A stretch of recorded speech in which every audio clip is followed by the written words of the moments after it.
रामपुर गांव के पास एक सुनसान जंगल है। वहाँ कोई आता जाता नहीं है क्योंकि वहाँ एक खंडर है, लेकिन वो खंडर सिर्फ नाम का है।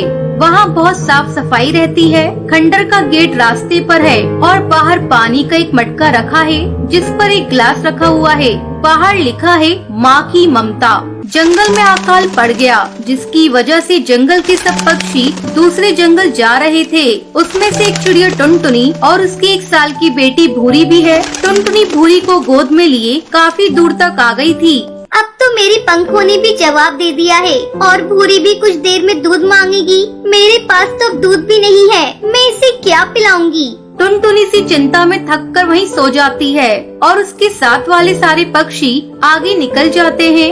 1-2 घंटे बाद भूरी के रोने की आवाज टुनटुनी के कानों में पड़ती है। चुप हो जा भूरी, और मेरे बाकी के साथी कहाँ गए? अब मैं किस तरफ जाऊँ और अकेले कैसे जाऊँ?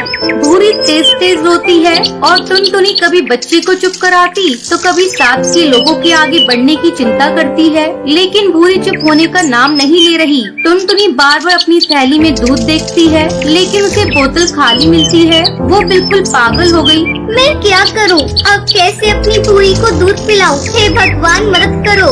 मैंने तो सोचा था कि भूरी का अरमान जरूर पूरा करूंगी, लेकिन मैं इसे दूध नहीं पिला पा रही हूँ। टुनटुनी बहुत परेशान होती है। तभी वहाँ से कबूतर आता है जिसका नाम बंटी है। वो टुनटुनी को अपना नाम बताता है।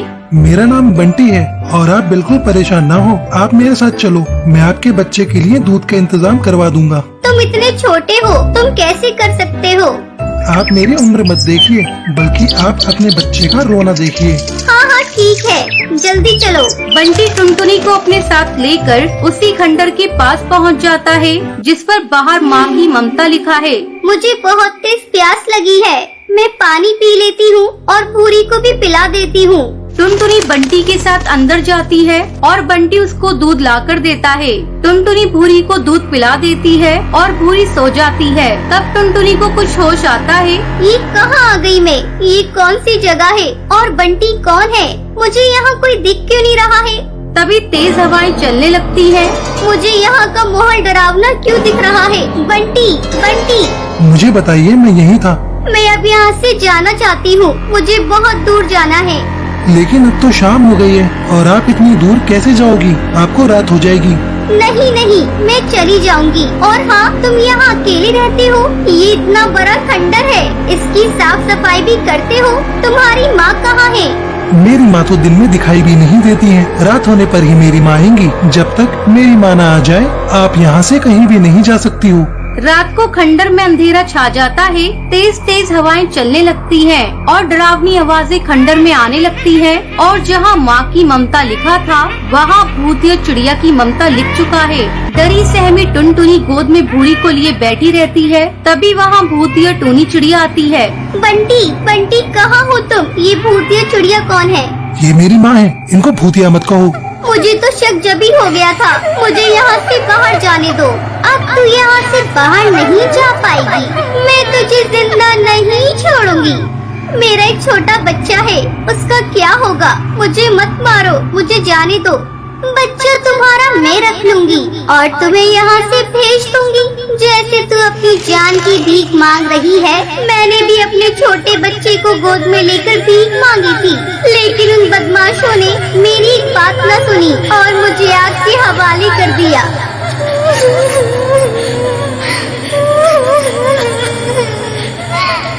लेकिन मैं आग में जलते हुए उनके पीछे भागी। तब उन्होंने मेरे बच्चे बंटी को जिंदा छोड़ा, लेकिन आज वो भी बिना माँ के घूम रहा है। मैं तब से किसी को जिंदा नहीं छोड़ती हूँ। मेरे बच्चे के लिए मुझे छोड़ दो।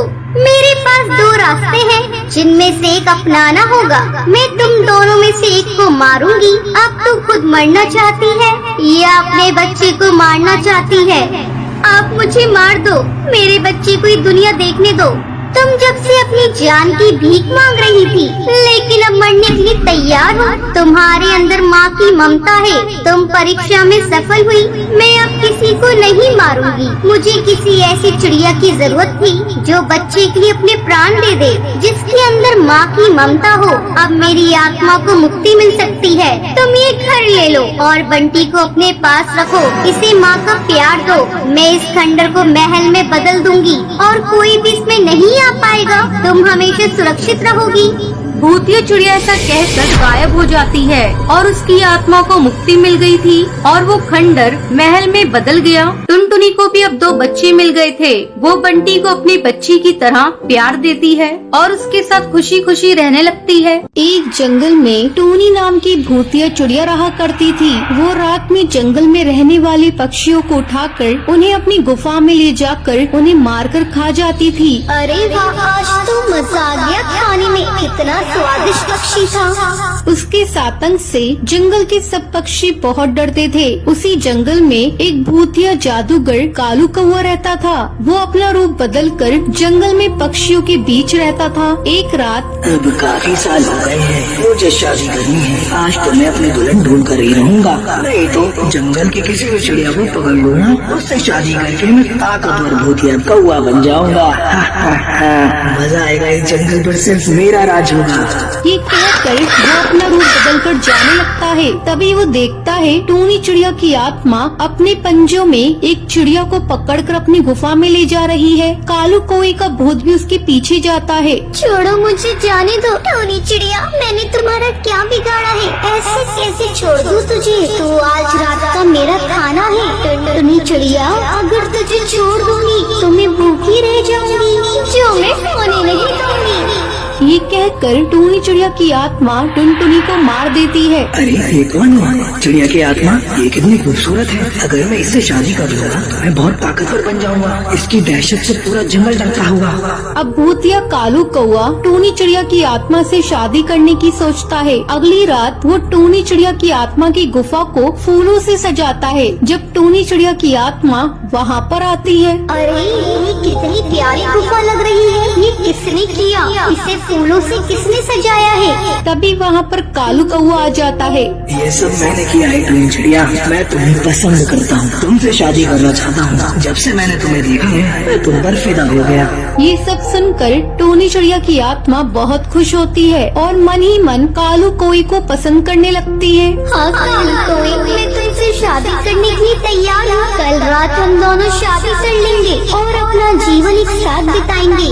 पर टूनी चिड़िया को भूतिया कालू कौए के इरादे का पता नहीं था। वो उसे मोहरा बनाकर ताकतवर बनना चाहता था। अगले दिन अब रात में कालू कौआ अपनी भूतिया बारात के साथ गुफा में आता है। टूनी चिड़िया की आत्मा मंडप में बैठी थी। अब उन दोनों की शादी हो जाती है। कालू कौआ टूनी चिड़िया की आत्मा को अपने घर लेकर आता है। कालू कौए, ये घर कितना सुंदर है, लेकिन तुम इस जंगल के हो भी नहीं, फिर भी तुम्हारा इतना बड़ा घर। तुमने मुझसे ही शादी की थी। तुम्हें तो कोई और अच्छी कौवी, ये चिड़िया मिल सकती थी। तभी कालू कौआ अपने असली रूप में आ जाता है।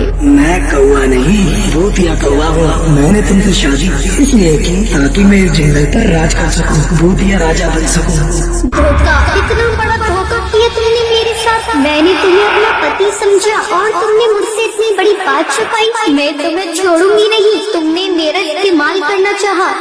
तभी टूनी चिड़िया की आत्मा गुस्से में कालू कौए को मारने वाली होती है। टूनी चिड़िया, मैं तुम्हारा पति हूँ, मुझे मत मारो, मुझे माफ कर दो टूनी चिड़िया।